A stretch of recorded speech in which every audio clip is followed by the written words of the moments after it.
کتنے خوش نصیب ہے وہ لوگ جو اس لاک ڈاؤن میں بھوکوں کو کھانا کھلا رہے ہیں، جو لوگوں کے گھروں تک راشن پہنچا رہے ہیں، اور یہ اتنی شاندار نیکی ہے جس کی وجہ سے اللہ عز و جل اپنے بندے سے ہزاروں بلاؤں اور مصیبتوں کو ٹال دیتا ہے، جس کی وجہ سے انسان بری موت سے بچا لیا جاتا ہے۔ یاد کیجئے نا حضرت عیسیٰ علیہ السلام کے زمانے کے اس واقعے کو کہ جب آپ کی قوم کا ایک ظالم دھوبی جو لوگوں کو بہت تکلیف پہنچاتا تھا، انہیں بہت زیادہ اذیت دیتا تھا، اور لوگ اس کے ظلم ستم سے پریشان ہو کر حضرت عیسیٰ علیہ السلام کے پاس آتے ہیں اور عرض گزار ہوتے ہیں، اے اللہ کے نبی، فلاں دھوبی بڑا ظالم ہے، بہت تکلیف دیتا ہے، آپ اللہ کی بارگاہ میں اس کی ہلاکت کے لیے دعا مانگیے، آپ دعا کیجئے کہ اللہ اسے اس کے اعمال کی سزا عطا فرمائے، اس پر عذاب نازل کرے۔ لوگ جب یہ گزارش کرتے ہیں تو عیسیٰ علیہ السلام اللہ کی بارگاہ میں دعا کرتے ہیں، یا اللہ فلاں دھوبی جو تیری مخلوق پہ بہت ظلم کرتا ہے، بڑا ستم ڈھاتا ہے، مولا یا اللہ اسے ہلاک کر دے۔ لوگ یہ دعا سنتے ہیں اور بڑے اطمینان سے اپنے گھروں کو واپس چلا جاتے ہیں اور وہ اس دھوبی کی موت کا انتظار کرنے لگتے ہیں۔ دوسری طرف وہ دھوبی اپنے گھر سے کام کاج کے لیے نکلتا ہے اور نکلتے وقت اپنے کپڑوں کی گٹھری میں 3 روٹیاں اپنی کھانے کے لیے رکھ لیتا ہے۔ ابھی وہ راستے سے گزر ہی رہا تھا کہ اس کی ملاقات ایک انتہائی بھوکے انسان سے ہوتی ہے۔ وہ بھوکا انسان اس سے کہتا ہے، میرے حال پہ رحم کرو، میرے پاس کھانے کے لیے کچھ نہیں،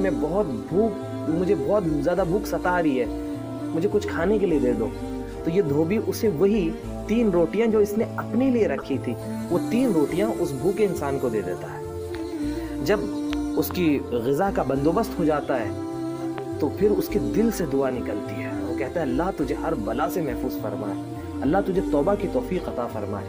اچھا، اس دوران جب یہ دھوبی اس بھوکے انسان کو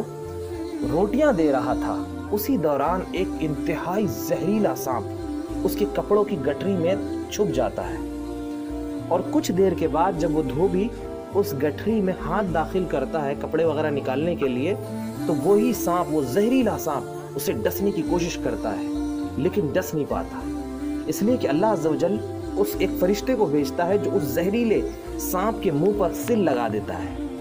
بہرحال یہ دھوبی اطمینان سے اپنے کام کاج کو مکمل کرتا ہے اور بڑا صحیح سلامت اپنے گھر شام کو واپس آ جاتا ہے۔ لوگ جب شام میں اسے صحیح سلامت گھر واپس آتا دیکھتے ہیں تو یہ بڑے حیران ہوتے ہیں اور پھر دوڑے دوڑے عیسیٰ علیہ السلام کے پاس آتے ہیں، کہتے ہیں، اللہ کے نبی، آپ نے جس کے لیے ہلاکت کی دعا کی تھی وہ تو صحیح سلامت گھر واپس آ گیا ہے۔ حضرت عیسیٰ علیہ السلام اس دھوبی کو بلواتے ہیں، وہ آپ کی خدمت میں حاضر ہوتا ہے، آپ اس سے پوچھتے ہیں، بتاؤ آج تم نے کون سی اسپیشل نیکی کی ہے؟ تو کہتا ہے، حضور اور تو کوئی عمل یاد نہیں ہے، ہاں آج ایک بھوکے انسان سے میری ملاقات ہوئی، میں نے اسے اپنے حصے کی 3 روٹیاں کھلا دی، مجھ سے اس کی بھوک برداشت نہ ہوئی اور میں نے اس کی مدد کرنے کے لیے، اس کی پیٹ کی آگ بجھانے کے لیے میں نے اپنے حصے کی 3 روٹیاں اسے کھلا دی۔ تو حضرت عیسیٰ علیہ السلام اس کی کپڑوں کی گٹھری کو منگوا کر چیک کرتے ہیں تو اس کے اندر ایک انتہائی زہریلا ناگ چھپا ہوا ہوتا ہے۔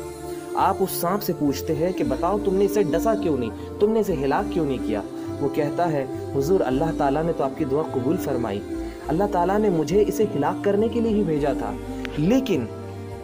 اس سے پہلے کہ میں اسے ڈس پاتا، اس نے راہ خدا میں ایک بھوکے کو کھانا کھلا دیا، اسے روٹیاں کھلا دی اور اس نے اسے دعائیں دی۔ حضور اس وجہ سے اللہ تعالیٰ نے فرشتے کو بھیج کر میرے منہ پر سل لگوا دی، میں اس لیے سے ڈس نہ سکا۔ اس واقعے کو دیکھ کر وہاں موجود لوگ ششدر اور حیران رہ گئے اور وہ دھوبی بھی اپنے گناہوں سے توبہ کر لیتا ہے۔ میرے پیارے بھائیوں، بتانے کا مقصد یہ ہے کہ یہ جو نیکی کی جا رہی ہے، لوگوں کو کھانا کھلانے کی، ان کے گھروں پہ راشن پہنچانے کی، ان کی ضرورت پوری کرنے کی، اس میں آئیے ہم بھی اپنا حصہ ڈالیں۔ وہ تمام تنظیمیں، وہ تمام بھائی جو انڈیویجول لیول پر اور تنظیمی لیول پر لوگوں کے گھروں میں راشن پہنچا رہے ہیں، ان کی مدد کر رہے ہیں یا کھانا پکا کر ان تک پہنچا رہے ہیں، جس بھی طریقے سے، آئیے ہم ان کی مدد کریں اور اس نیک کام میں ہم بھی جو ہے نا اپنا حصہ شامل کریں۔ یہ رمضان شریف نیکیوں کا موسم بہار ہے، آئیے ہم بھی اس میں اپنا حصہ شامل کریں۔ مہک پور شہر میں اسرا فاؤنڈیشن اور نوری محفل، تاج کا لنگر، یہ بہت خوبصورت طریقے سے کام کر رہے ہیں اور